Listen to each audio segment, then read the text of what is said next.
En nuestro encuentro anterior, fuimos testigos del despertar de Adán y la formación de Eva. Vimos cómo el Creador diseñó una ingeniería biológica perfecta y cómo el hombre llegó a ser un alma viviente al recibir el aliento de vida. Pero hoy debemos detenernos. Debemos mirar más allá del paisaje y fijar nuestra vista en el centro exacto del jardín. Imaginen que el Edén no era solo un hogar, sino un aula de justicia y amor. Dios no solo quería que los humanos vivieran, quería que supieran por qué vivían. Por eso, en medio de aquel paraíso, no colocó monumentos ni códigos escritos en piedra. Colocó 2 árboles. A menudo se piensa en estos árboles como elementos mágicos, pero hoy descubriremos que representaban la base de toda la lógica universal. El árbol de la vida y el árbol del conocimiento de lo bueno y lo malo eran la máxima expresión del respeto que Dios sentía por la dignidad humana. El árbol de la vida y el contrato de eternidad. Comencemos por el árbol que a menudo queda en la sombra. El árbol de la vida no contenía una poción mágica. Como explicamos antes, Adán era eterno bajo condición, pero no inmortal. Su vida dependía de su relación con Dios. El árbol de la vida funcionaba como un sello legal. Era la garantía visible de que, mientras Adán y Eva permanecieran fieles, Dios les permitiría seguir viviendo para siempre. Comer de este árbol era como renovar un contrato. Cada vez que lo veía, recordaba que la vida eterna era un regalo que el Creador mantenía activo. Si Dios les permitía comer de él, significaba que los consideraba dignos de seguir existiendo. Era la promesa tangible de que el tiempo no tendría fin mientras la obediencia fuera su motor. El árbol del conocimiento y el derecho a decidir. Pero ahora, miremos el árbol del conocimiento de lo bueno y de lo malo. ¿Qué es lo que realmente les hacía este árbol si comían? Según explica la Biblia, el fruto no era venenoso ni otorgaba una sabiduría mística. Lo que el árbol representaba era el derecho de Dios a decidir qué es bueno y qué es malo para sus criaturas. Al comer de él, Adán y Eva no estaban buscando inteligencia, sino independencia moral.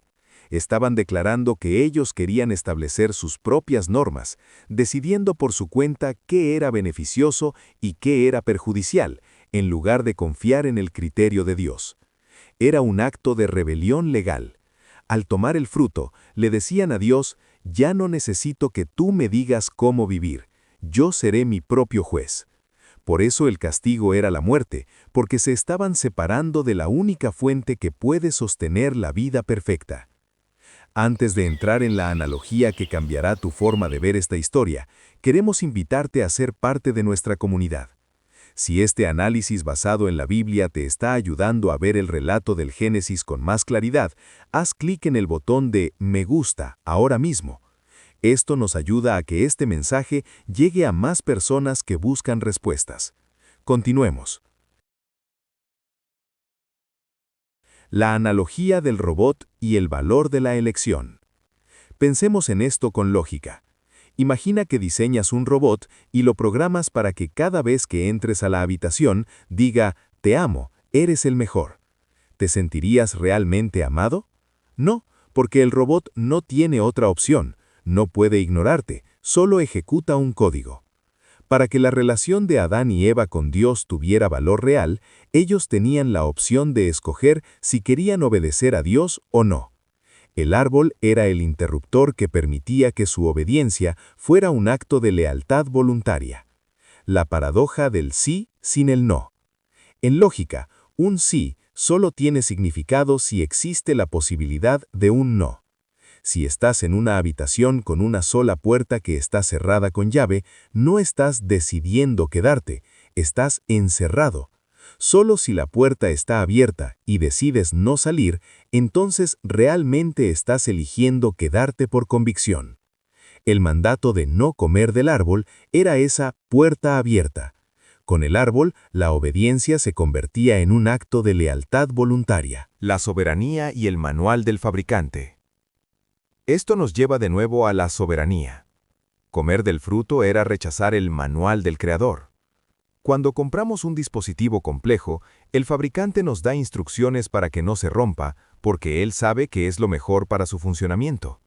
Dios, como nuestro diseñador, conocía perfectamente qué decisiones mantendrían nuestra felicidad.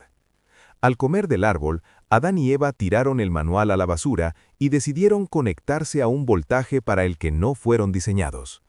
El resultado no fue la sabiduría, sino la degradación de su perfección. Respetar aquel límite era un requisito sencillo para demostrar amor y conservar una vida de libertad infinita bajo la protección del fabricante. El cierre del Edén. Todo estaba listo para una eternidad de paz. Adán y Eva vivían en plenitud, pero en la región espiritual alguien más estaba observando. Un querubín, perfecto en sabiduría y belleza, cuya función original era velar por este nuevo arreglo, empezó a ver estos árboles de forma distinta. Muy pronto una conversación inesperada pondría a prueba todo lo que Adán y Eva conocían. Se acercaba el momento del desafío. La puerta estaba abierta y la sombra de una duda estaba por aparecer. En nuestro próximo video entraremos en la fase más crítica: la pérdida del paraíso. Analizaremos paso a paso el engaño en el Edén, quiénes fueron los responsables y qué sucedió realmente cuando la primera pareja decidió cruzar esa puerta abierta. Si esta explicación sobre el derecho a decidir y el manual del Creador te ha ayudado a entender mejor por qué Dios permite ciertas cosas, por favor, dale un me gusta al video.